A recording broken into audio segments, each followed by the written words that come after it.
앉으시기 바랍니다.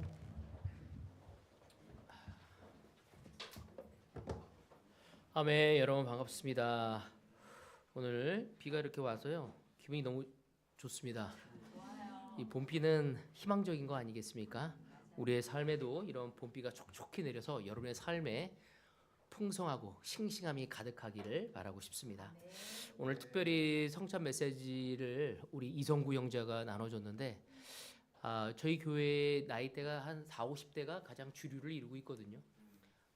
이제 이 나이가 되면은 사실 위에 있는 우리 부모님을 돌봐야 하고 또 우리 아이들을 돌보느라고 정신이 없습니다. 그럼에도 불구하고 믿음을 지키고 또 하나님 앞에 무릎을 꿇고 주님의 지혜로 여러분들이 하나하나 해결해 나가는 것을 생각할 때 너무 자랑스럽다고 얘기하고 싶고요. 또 우리 이성구 형제는 최근에 너무나 많은 어려움을 겪고 있었거든요.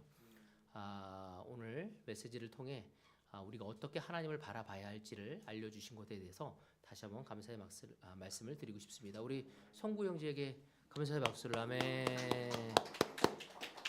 형제여 힘을 내십시오. 아멘. 오늘 제가 여러분과 나누고 싶은 말씀은요, 고장난 세상에서 방주를 짓는 사람들이라는 주제를 한번 정해봤습니다. 여러분, 우리는 지금 어떤 시대를 살고 있습니까? 혼란의 시대. 무엇이 답인지 모르고 하여튼 최선을 다해 견눈질하지 않고 나에게 주어진 것을 최선을 다하며 살아가고 있습니다. 내 아내를 위해, 내 남편을 위해, 내 자녀들을 위해, 또 내 주변의 이웃을 위해 최선을 다하리라 생각이 되어집니다. 근데 때때로 우리가 아침에 뉴스를 보고 신문을 보게 되면요, 참 안타까운 뉴스들이 너무 많습니다. 그 뉴스가 나오고 그 뉴스의 밑에 달려 있는 요즘에 댓글을 다 달 수 있더라고요. 그래서 댓글들을 보면은 그 댓글에 너무 혐오가 가득 찬 댓글을 보게 됩니다. 우리 안에서의 그 신뢰가 무너지고 또 힘 있는 자가 약한 자를 밟고 올라서는 것들이 능력이라고 부르는 시대를 바로 지금이라고 얘기할 수 있습니다. 세계 뉴스를 보더라도 힘 있는 사람이 힘 있는 나라가 힘 없는 나라를 마구 잡으면서 그것이 정의라고 이야기하는 모습을 보면서 저는 어떻게 이런 이야기를 우리 아이들에게 바르게 설명해야 할지 당혹스러울 때가 참으로 많습니다. 때로는 지금 우리의 그 거대한 운영 체제가 오류를 일으킨 것 같은 세상의 한복판에서 우리는 힘겹게 살아가고 있습니다. 이런 시대를 살아가는 우리에게 굉장히 힘이 되어주는 인물이 있습니다. 오늘 그 인물을 저는 보면서 너무 큰 위로를 받았고 또한 우리가 이 시대를 어떻게 살아가야 할지 이 인물을 통해 우리가 배울 수 있고 또한 위로를 받을 수 있기를 바라고 싶습니다. 오늘 성경에서 저는 노아에 대해서 이야기를 나누고 싶습니다. 성경은 노아를 이렇게 묘사를 하고 있습니다. 창세기 6장 5절에 보면은요, 주님께서는 사람의 죄악이 세상에 가득 차고 마음에 생각하는 모든 계획이 언제나 악한 것뿐임을 보시고서라고 얘기하고 있습니다. 주님께서 이 창세기에서 6장에서 말씀하시기를 세상을 창조하고 나서 하나님이 보시기에 참 좋았다고 이야기를 하셨어요. 근데 어느 정도 시간이 지난 다음에 하나님이 이 세상을 창조하신 것을 보고 너무 안타깝게 생각을 하십니다. 내가 만든 이 세상이 죄악으로 가득 찼다고 이야기하고 있습니다. 그리고 사람들에게 있어서 마음에 생각하는 모든 계획이 언제나 악한 것뿐임을 보셨다고 얘기하고 있습니다. 이 6장 5절에 보면은 언제나 악할 뿐이라는 표현이 여러분 보이고 계십니까? 이 말은 뭘까요? 이 말의 의미는 간헐적, 부분적이라고 이야기하는 것이 아닙니다. 항상, 언제나 전적으로 악했음을 표현하고 있습니다. 저는 이 구조를 보면서 눈이 다른 데로 가지 수가 없었어요. 하나님이 만드신 세상이 어느 정도 시간이 지나고 노아 시대에 하나님 보시기에 이렇게 악했구나. 언제나 항상 전적으로 악한 세상을 보면서 안타까워하시는 하나님. 어쩌면 그 시대의 절망감이 오늘 우리의 현실과 많이 닮아 있다고 저는 생각했습니다. 이 불안한 세상 앞에서 우리는 두 가지의 유혹을 받습니다. 어떤 유혹을 받냐면 여러 가지 유혹이 있겠지만 첫 번째는 그냥 눈 감고 이 악한 세상에 편승하면서 내가 살아가야 하지 않나? 다들 그렇게 살아가잖아. 나만 안 한다면 손해 아니야? 라는 생각이 있을 수 있어. 아니면 그런 잘못된 세상을 보면서 오히려 우리는 손가락질하며 냉소하고 이 세상을 변해야 한다고 하면서 이 세상에 대한 비판과 잘못된 부분을 지적하며 때로는 우리의 마음이 분노와 냉소적인 마음으로 가득 찰 수 있습니다. 여러분은 어느 쪽을 선택하고 있습니까? 이 세상 대부분 많은 사람들은 둘 중에 하나죠. 그냥 편승하면서 좋은 게 좋은 거지라고 살아가는 사람이 있는 반면에 누군가 바뀌겠지. 내 삶에 영향만 주지 않는다면 나는 내 가정만 지키면 되는 거 아니야? 또 어떤 사람은 이 세상을 비난하며 냉소적이고 차가운 마음으로 이 세상을 변화되어야 한다고 이야기하며 입에서의 불평과 불만을 달고 사는 사람들이 있습니다. 그렇지만 성경은 제3의 길을 걷는 사람이 있습니다. 이것도 아니고 저것도 아닌 너무 놀라운 3의 길을 보여준 사람이 바로 그의 이름은 노아입니다. 오늘 저는 이 노아를 통해 메시지를 전하고 싶습니다. 이 노아는 하나님의 방법을 신뢰하고 묵묵히 자기 일을 감당할 때 하나님은 그 사람을 역사의 도구로 사용하신다는 겁니다. 어떻게 그를 사용하셨는지를 우리 함께 보도록 하겠습니다. 저의 첫 번째 포인트는 의로움은 완벽함이 아니라 신뢰받는 파트너십이다. 입니다. 하나님이 노아를 선택하신 이유가 무엇이었을까? 여러분 궁금하지 않습니까? 그 악한 시대에 하나님 보시기에 너무 가슴 아파하셨고 물로 모든 걸 쓸어버리겠다고 이야기하셨습니다.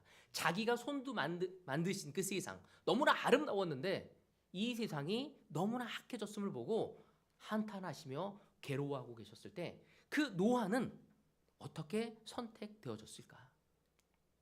창세기 6장 9절에 보면 노아의 역사는 이러하다. 노아는 그 당대에 의롭고 흠이 없는 사람이었다. 노아는 하나님과 뭐 하는 사람이라고요? 동행하는 사람. 우리 이성구 같은 형제였던 것 같아요. 우리 성구 형제가 하나님과 동행하는 것을 목표로 잡은 것처럼 노아는 하나님과 동행하는 사람이었다. 히브리서 10장 38절은 나의 의인은 믿음으로 살 것이다. 그가 뒤로 물러서면 내 마음이 그를 기뻐하지 않을 것이다. 의인은 뭐라고요? 믿음으로 살 것이다. 바로 노아는 믿음으로 어떻게 하나님과 동행하며 살았음을 이야기하고 있습니다. 우리는 오랫동안 의인이라는 단어를 잘못 이해할 때가 있습니다. 요 며칠 전에도 제가 몇몇 팀들과 함께 시간을 보내면서 팀들이 저에게 그런 고백을 많이 해요. 제가 하나님을 믿고 따르고 있는데 누군가에게 저에게 질문이 왔대요. 누구에게 뒷담화를 하는 것이 옳냐고 어떤 한 친구가 이 친구가 너무 바르게 사니까 물어본 거야. 야, 너는 어떻게 생각해? 뒷담화 하는 거? 그래서 그 친구가 그랬대요. 뒷담화 하는 건 나쁜 거야. 가서 바르게 이야기해야지. 왜 그렇게 해야 하는지 성경적으로 보여주면서 설명을 했더니 그 친구가 아 그렇구나 하고 돌아왔대요. 거기까지는 참 좋았는데 그 이야기가 끝나고 그 다음 교시에 자기가 선생님의 뒷담화하는 자신을 보면서 이 친구가 자괴감을 느낀 거야. 내가 내 친구에게 올바로 살아가는 게 무엇인지를 성경으로 알려줬는데 나는 바로 이어서 누군가를 뒷담화하고 있다. 저에게 그러한 이야기를 하는 걸 보면 저 너무 큰 격려가 되었고 위로를 해줬고 그때도 노아에 대해서 이야기를 나눴습니다. 여러분 오늘 이 시간 우린 때로는 의인이라는 것이 무엇인지 마치 도덕 점수가 100점을 받아야 하는 칭호로 생각할 때가 있습니다. 때로는 결정 없이 누구를 미워하지 않고 또 음란한 유혹도 받지 않고 욕심에 이끌리지도 않고 오직 그리스도가 얘기하는 윤리적으로 완벽한 존재를 우리가 그런 사람에게 붙여주는 훈장이라고 생각하고 있지는 않습니까? 내가 그리스도인인데 내가 30년, 20년, 25년 그리스도인의 삶을 사는데 나는 왜 아직까지 거짓말의 유혹에 넘어질까? 나는 아직까지 세상의 욕심, 물질적인 것에 더 많이 현혹되어질까? 하며 우리는 우리 자신을 책망하며 움츠러질 때가 있습니다. 그런데 성경이 노아에 대해 쓴 그 표현을 자세히 보십시오. 바로 그는 뭐라고 했냐면 하나님과 동행하는 사람이었다. 그의 핵심은 도덕적으로 100점이라는 얘기를 하지 않습니다. 그의 결점 없이 완벽한 사람이라고 얘기하지도 않습니다. 그렇지만 그는 의인이라고 표현하면서 뭐라고 했냐면 하나님과 함께 걸어가는 사람, 함께 동행하는 사람이라고 얘기하고 있죠. 그것이 무엇이죠? 동행이 뭐예요? 여러분 생각할 때 동행이 뭐죠? 맞아요. 함께 하나님과 함께 걸어가는 겁니다. 같은 방향을 바라보며 함께 걸어가는 것입니다. 하나님이 바라보는 것을 바라보며 우리가 함께 걸어가는 것입니다. 한 발 한 발 매일매일 하나님과 보조를 맞추는 삶이겠죠. 때로는 우리의 눈이 주님이 아닌 이 세상을 볼 때 우리가 격길로 갈 수도 있습니다. 하지만 다시 한번 아침에 일어나서 그분과 동행하며 주일날 주중예배 그분의 말씀을 듣고 내가 다시 주님과 함께 동행하는 길, 주님이 바라보는 곳을 바라보면서 걸어가는 것, 바로 그것이 동행인 것입니다. 여러분 이러한 길을 걸은 사람이 성경엔 참 많이 있죠. 우리가 저번 주 주중 예배에서도 그 길을 걷지 못한 사람이 있었죠. 누구였죠? 사울이었어요. 사울은 뭐였죠? 하나님께 물어보지도 않고 기다리지도 않고 잘못이 되었을 때 뉘우치기보다는 고집을 부리며 회개하지 않은 존재였습니다. 그가 하나님에게 벌을 받은 것은 하나님과 동행한 것을 멈춘 거죠. 더 이상 하나님의 뜻을 보려고 하지도 않고 뉘우치려고 하지도 않고 고치려고 하지도 않았던 것입니다. 창세기 6장을 자세히 보면 하나님이 노아에게 하신 일이 있습니다. 우리 13절 봅시다. 하나님이 노아에게 말씀하셨다. 언제 말씀하셨죠? 세상이 악으로 가득 찼었을 때. 이 세상을 창조하신 것을 가슴 아파하시면서 그 노아를 찾습니다. 땅은 사람들 때문에 무법천지가 되었고 그 끝날이 이르렀으니 내가 반드시 사람과 땅을 함께 멸하겠다. 저는 어디에 눈이 갔냐면 하나님이 노아에게 말씀하셨다는 거에 눈이 갔어요. 온 세상이 불패하고 혼돈에 빠졌을 때 하나님은 단 한 사람을 향해 말씀하셨어요. 왜 노아였을까요? 하나님과 걸어가는 자. 그 의미는 뭐냐면 그는 늘 하나님의 말을 귀를 기울인 자였고 하나님께 말을 거는 사람이었어요. 들을 준비가 돼 있어서 자기가 어디로 가야 할지를 물어볼 수 있었고 자기가 잘못되었었을 때 그 부분을 회개할 수 있었고 하나님이 얘기했을 때 듣고자 하는 삶의 자세와 태도를 가진 자가 바로 노아였습니다. 사실 노아는 완벽한 성자가 아니었습니다. 성경은 훗날 그가 포도주에 취해서 실수하는 장면도 솔직하게 기록하고 있습니다. 9장 21절에 보면 뭐라죠? 한 번은 노아가 포도주를 마시고 취하여 자기 장막 안에서 아무것도 덮지 않고 벌거벗은 채로 누워 있었다. 이 말은 뭐예요? 술에 취해서 나체로 돌아다니다 잠든 거예요. 이 사람이 어떻게 우리가 의로운 사람이라고 얘기할 수 있습니까? 노아는 우리처럼 연약한 사람이었습니다. 그러나 그는 하나님이 말을 거셨을 때 들을 준비가 되어 있었죠. 언제든지 잘못되었었을 때 고집을 부리기보다는 하나님 앞에 마음을 열고자 하는 사람이었습니다. 온 세상이 하나님께 등을 돌렸을 때 하나님의 방법으로 살지 않겠어. 하나님의 방법으로 뭔가 되지 않아. 하나님의 방법으로는 성공할 수 없어. 하나님의 방법으로는 인기가 없어. 그리고 내 방법으로 나아가려고 할 때 노아는 여전히 하나님을 향해 얼굴을 들고 있었습니다. 히브리서 기자는 노아를 이렇게 설명하고 있습니다. 11장 7절 믿음으로 노아는 하나님께서 아직 보이지 않는 일들에 대하여 경고하셨을 때 하나님을 경외하고 방주를 마련하기 하여 자기 가족을 구원하였습니다. 이 믿음을 통하여 그는 세상을 난죄하고 믿음을 따라 얻는 의를 물려받는 상속자가 되었습니다. 여러분 믿음의 노아는 하나님께서 아직 보이지 않는 일 그게 뭘까요? 하나님의 계획이었죠. 그거를 받아들인 자였어요. 바로 그것이 믿음이에요. 보이지 않는 일. 보이지 않는, 내가 보이지 않고 내 아내에게 대하는 것. 내 아내가 바뀌어야지만 내가 무엇인가를 할까가 아니라 내 남편이 뭔가 자세와 태도를 바뀌었을 때가 무엇인가 한 게 아니라 하나님이 내 남편의, 내 아내, 내 아이들의, 내 주변에 대해서 어떤 계획을 아직 벌어지지 않았지만 또 지금까지 가지고 온 내 데이터로는 도저히 저 사람에게 희망을 가져갈 수 없지만 하나님을 신뢰하는 것, 바로 그것이 믿음입니다. 노아에게는 하나님의 계획이 있었지만 비도 오지 않았고요, 홍수의 징조도 없었습니다. 그러나 노아는 하나님의 말씀을 붙들고 하나님의 말씀을 신뢰했습니다.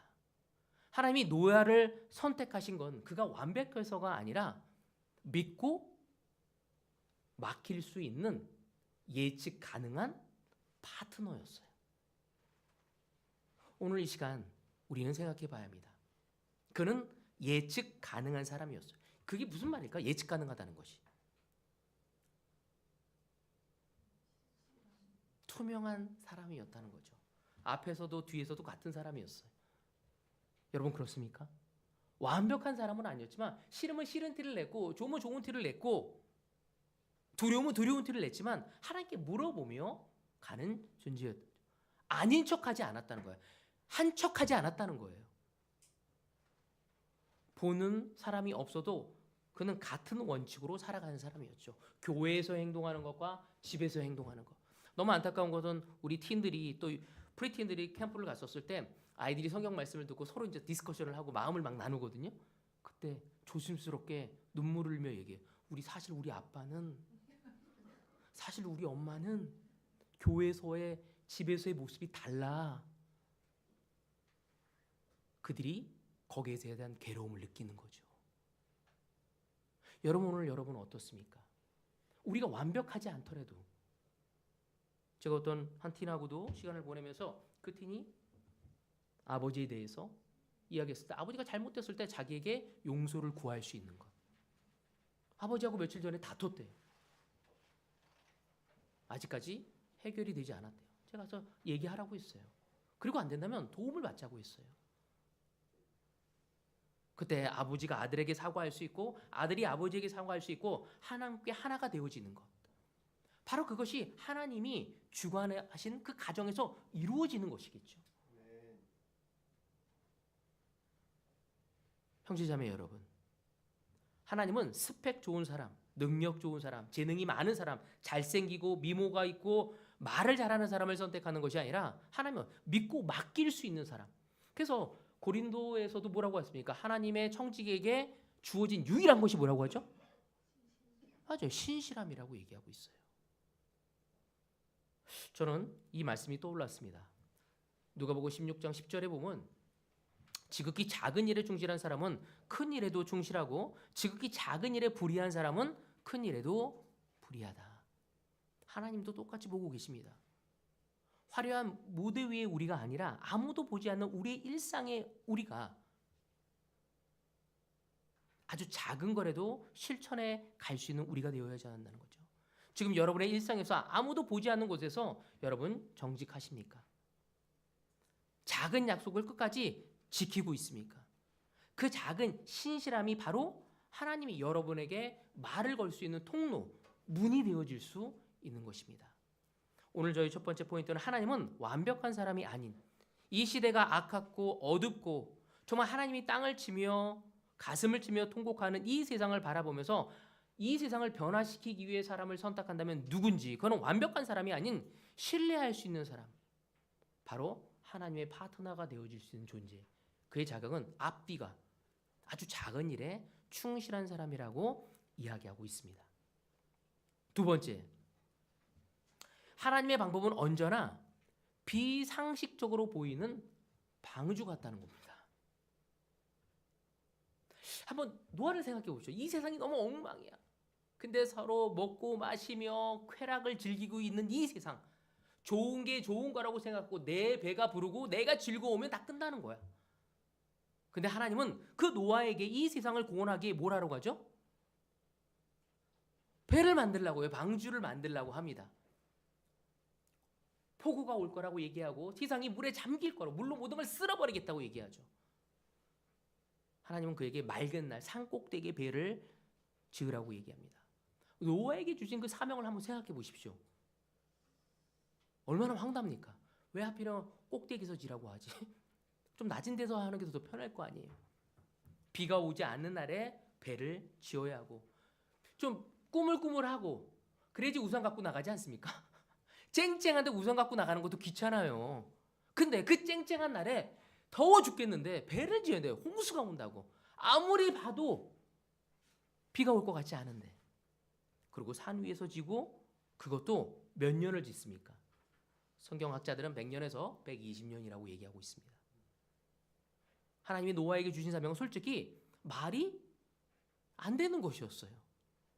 상식적으로 말이 되지 않았습니다. 그 시대의 사람들의 눈에 노아는 어떻게 보였을까요? 그 더운 날 땀 질질 빼면서 산속에 가서 나무를 쓰러뜨리고 그를 다듬어서 배를 지어가는. 너 지금 뭐하니? 저 노인네 정말 이상하다. 시간을 낭비하고 있다고. 아니 저 나무를 갖고 가구를 만들고 집을 짓고 가구를 만들고 그럼 얼마나 좋겠어요. 근데 그것이 아니라 배를 짓고 있는 거야. 그거 어디다 띄우겠다고. 강가에서 띄우는 것도 아니야. 산 위에서 짓고 있어요.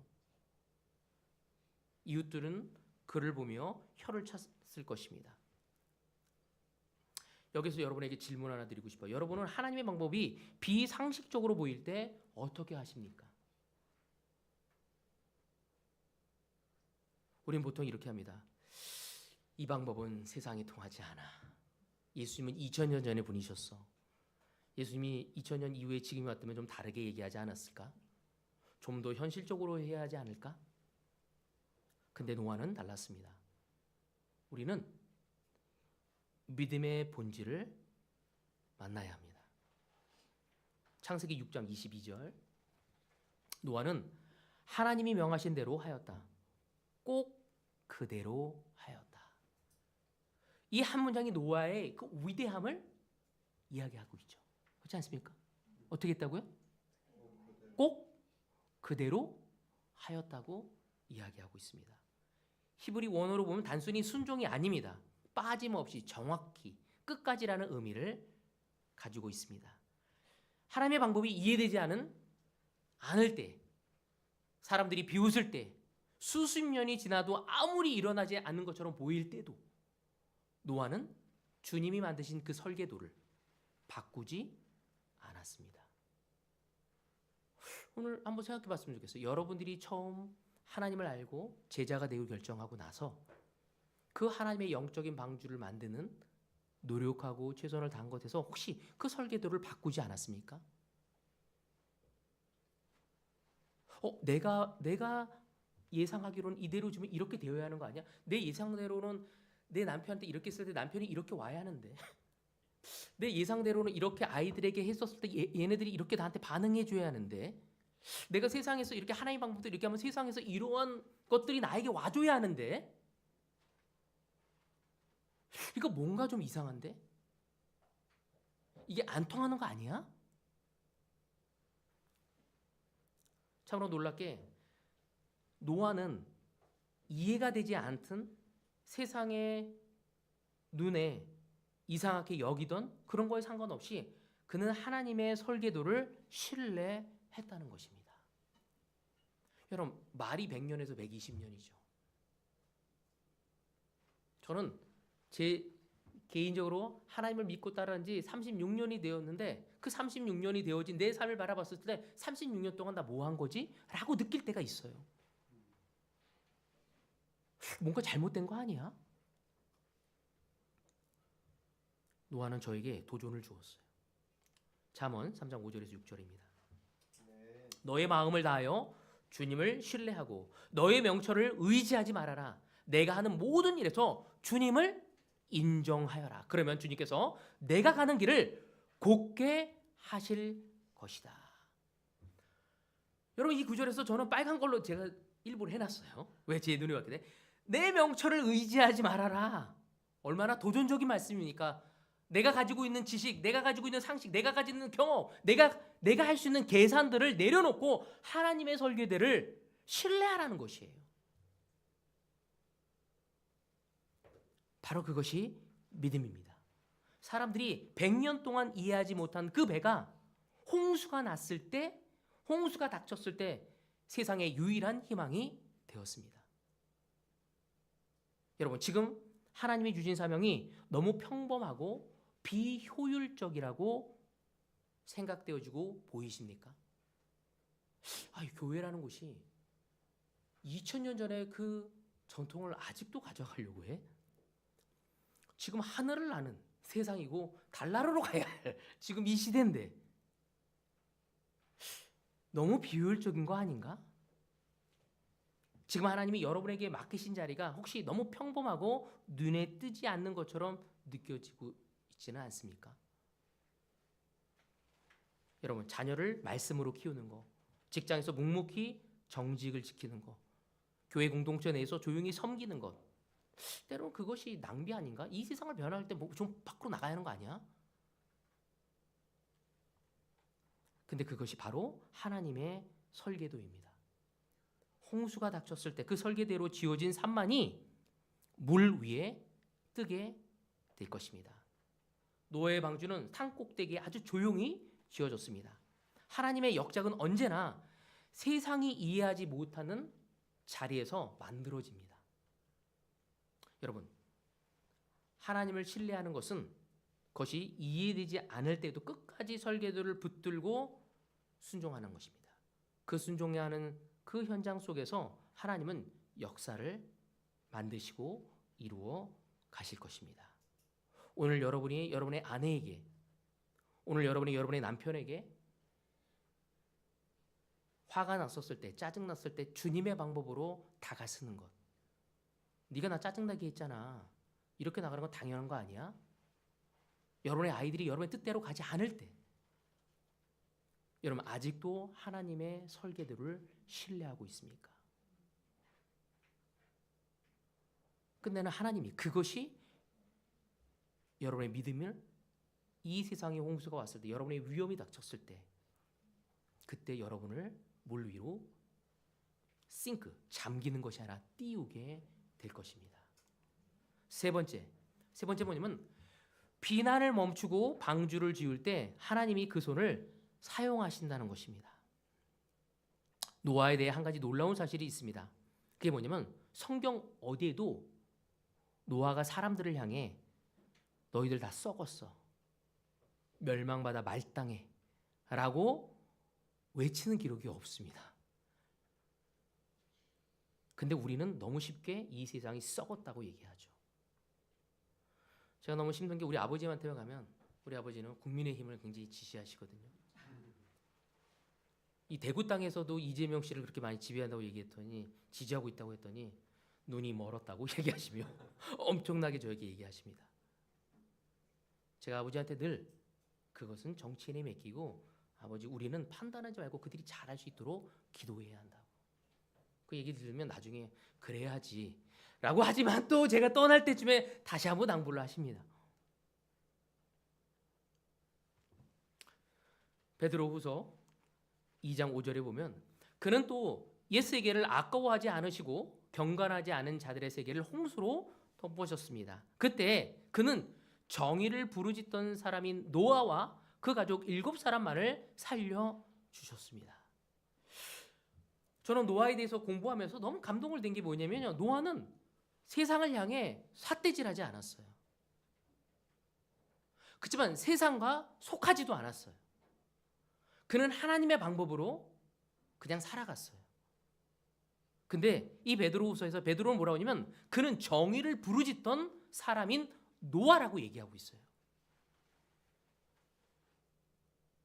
그의 강력한 설교는 말이 아니라 100년간의 노동이었습니다. 그는 정죄하거나 판단하는 대신에 뭐 이랬죠? 공간을 만들었습니다. 방을 만들었어요. 비판하는 대신 생명을 품는 방주를 지었습니다. 우린 세상을 향해 썩었다고 얘기하고 망가졌다고 얘기하고 지저분하다고 얘기하고 정의가 없다고 얘기하기 전에 우리는 그들을 품을 수 있는 방을 만들 수 있어야 합니다. 로마서 12장 22절에 바울은 이렇게 표현하고 있습니다. 악에 지지 말고 선으로 악을 이기십시오. 뭐라고요? 악을 선으로 이기라고 얘기하고 있습니다. 악에 당하라고 얘기하지 않아요. 악에 지지 말라고 얘기하고 있습니다. 근데 우리는 악이 오면 어떻게 해요? 악으로 대처하려고 하죠. 그게 우리의 본능 아닙니까? 누가 이거 미워해봐요. 네가 나를 이만큼 미워했어? 나는 너를 더 미워할 수 있어. 네가 나에게 이런 손해를 줬어? 내가 너에게 더 많은 손해 줄 수 있어. 네가 나를 이만큼 무시했어? 난 더 많이 너를 무시할 거야. 이슬람의 경전을 꿀 아래에 있는 거를 사용하게 되죠. 눈에는 눈, 이에는 이. 근데 하나님은 악에 지지 말고 손으로 악을 이기라고 얘기합니다. 악을 이기는 방법은 더 강한 악으로 맞서는 것이 아니라 더 날카로운 비난으로 싸우는 것이 아니라 뭐라고요? 손으로. 칼을 내려놓고 뭘 들라는 거예요?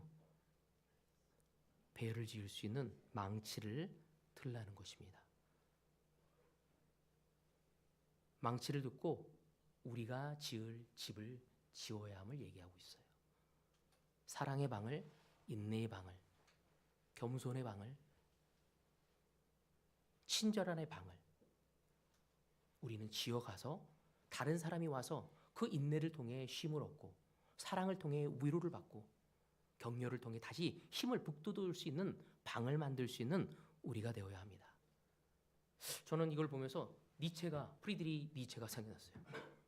철학을 통해 니체의 철학은 망치라고. 왜 망치죠? 질문할 수 있는 힘을 갖고 모든 것을 받아들이지 말라고 얘기를 했어요. 근데 너무 안타까운 건 니체의 삶은 어땠죠? 그 망치로 자기를 너무 때린 나머지 정신적으로 너무 힘들어졌어요. 근데 지금까지도 그가 이야기한 거는 현대 철학에 엄청난 영향을 주고 있어요. 왜? 끝내는 그 망치를 통해 자신이 초인이 되어지는 거예요. 낙타에서 사자에서 어린아이로. 근데 가만히 보면요, 그 니체는 어렸을 때 아버지가 목사였고 그 기독교 집안에서 자라면서 그 잘못된 19세기 때 엄청난 잘못된 그 율법만 살아있는 하나님의 말씀이 의미와 내용이 살아있지 않고 사람을 정죄하는 데만 사용했던 그 율법이 오히려 그를 무너뜨려 버렸죠. 어쩌면 이 세상의 기독교가 개독교가 되어지는 이유는 한 가지예요. 이원화된 삶, 직장에서의 삶과 교회의 삶이 다른 거죠. 가정의 삶과 교회의 삶이 다른 거예요. 여러분, 우리는 우리의 망치로 우리의 죄를 부수고 하나님의 방을 만들어갈 수 있는 우리가 되어줘야 합니다. 마태복음 5장 13절에 14절에 보면 이렇게 얘기하고 있습니다. 너희는 세상의 소금이다. 소금이 짠맛을 잃으면 무엇으로 그 짠맛을 되찾게 하겠느냐. 짠맛을 잃은 소금은 아무 데도 쓸 데가 없으므로 바깥에 내버려서 사람들이 집밥을 뿐이다. 너희는 세상의 빛이다. 산 위에 세운 마을은 숨길 수 없다. 소금은 썩은 것을 향해 소리치지 않습니다. 뭘 하죠? 아주 조용히 스며들어서 부패를 막습니다. 빛은 어둠과 싸우지 않습니다. 어떻게 하죠? 그냥 존재함을 통해 어둠을 밀어냅니다. 우리가 지어야 할 방주는 바로 이것인 거죠. 내 가정에서 신뢰의 공간을 만드는 것, 내 직장에서 정직이라는 신실함이라는 성실이라는 그 작은 널판지를 하나 대는 것입니다. 내 공동체, 교회란 곳에 누군가에게 본이 되는 거죠. 우리 상황 형제처럼만 살아가면 하늘나라에 갈 수 있어. 우리 태화 형제처럼만 살아간다면 누군가에게 좋은 영향을 줄 수 있어. 그런 모범이 되어지는 그런 말을 들어줄 수 있는 걸음을 한 걸음 한 걸음 살아가야 합니다. 혹시 지금도 이렇게 생각하시는 분이 있지 않습니까? 나 혼자 이렇게 산다고 이 세상이 뭐 달라지나? 갈라디아서는 이렇게 얘기하고 있습니다. 6장 9절에 선한 일을 하다 낙심하지 마십시오. 지쳐서 넘어지지 아니하면 때가 이를 때 거두게 될 것입니다. 노아가 망치를 들고 세상을 향해 휘두르지 않고 주님의 사명을 하는 것에 그 망치를 사용했을 때 그 몇 년이면 100년이었습니다. 결코 그것은 낭비가 아니었습니다. 우리가 묵묵히 지내고 있는 또 지켜내고 있는 이 신실함은 결코 낭비가 아닙니다. 내가 누군가를 사랑하고 누군가에게 인내하고 누군가에게 복음을 전하고자 하는 것은 결코 낭비가 아닙니다. 결정적인 순간에 하나님은 우리에게 말씀하실 것입니다. 창세기 7장 1절에 보면 주님께서 노아에게 말씀하셨다. 내가 보니 이 세상에 의로운 사람이고는 너밖에 없구나. 너는 식구들을 다 데리고 방주로 들어가거라. 제가 여기서 제 눈에 띄었던 구절은 내가 보니였어요. 하나님이 우리를 보고 계십니다. 아무도 알아주지 않았던 그 100년 하나님은 그를 바라보고 있었습니다. 비웃음을 당하면서도 묵묵히 한 나무 한 나무를 깎았던 그 시간을 하나님은 하나도 놓치지 않으셨습니다. 방주는 무엇입니까? 누군가를 무찌르는 무기가 아닙니다. 폭풍 속에서 생명을 안전하게 품는 공간인 것입니다. 오늘 이 말씀이 우리에게 도전이 되어지길 바랍니다. 우리는 혹시 이 세상을 향해, 교회를 향해, 심지어 가족을 향해 칼을 들고 있지는 않습니까? 내가 오늘 너를 고치리라. 저 사람은 틀렸어. 저 교회는 문제야. 저 세대는 희망이 없어. 하나님은 우리에게 이해합니다. 그 칼을 내려놓고 망치를 들고 나의 사명에 임하기를 권하고 있습니다. 세상을 향해 분노 대신 내 손에 닿는 사람에게 한 영혼을 살리고 돕는 것입니다. 화려한 무대가 아니라 아무도 보지 않는 자리에서 묵묵히 생명의 공간을 만드는 것. 하나님은 그 손을 사용하실 것입니다. 여러분, 우리가 지어야 할 방주 바로 그것입니다. 노아가 그 100년이 결코 낭비가 되지 않았듯이 우리가 지켜내고 있는, 묵묵히 지켜내고 있는 이 신실함의 기도, 또한 조용히 하나님과 보내는 그 시간, 우리가 드리는 헌금, 우리가 함께 누군가에게 격려하기 위한 친절함, 이 모든 것은 결코 낭비가 아닙니다. 하나님은 지금도 찾고 계십니다. 비난하는 자가 아니라, 평론하는 자가 아니라 묵묵히 하나님의 방주를 건축하는 것. 여러분, 우리는 비난을 멈추고 자기 자리에서 방주를 지을 때 하나님은 그 손을 붙잡아서 이 세상의 역사를 이루실 것입니다. 여러분, 세상은 여전히 시끄럽고 내일보다 오늘 지속적으로 불안함을 우리에게 조장할 것입니다. 우리는 이 세상에 고장난 어떤 부품이 되지 말고 이 세상을 냉소하는 관객도 아니고 분노하는 평론가도 아닌 우리는 방주를 짓는 우리가 되어지기를 바라고 싶습니다. 여러분, 100년 앞으로 우리는 몇 년일지 모르겠어요. 하지만 최선을 다해 하나님은 지금도 그 눈을 떼지 않고 우리를 지켜보고 있습니다. 홍수가 닥쳤을 때 우리를 띄어 올리는 것은 우리 통장의 잔고가 아닙니다. 우리가 지켜낸 진실함의 부력이 우리를 띄울 것입니다. 우리 모두 노아의 제3의 길을 선택하며 함께 걸어가며 격려하고 위로하고 주님의 뜻을 이루어갈 수 있는 우리 모두가 되어지기를 바라면서 오늘 말씀을 여기서 마치도록 하겠습니다.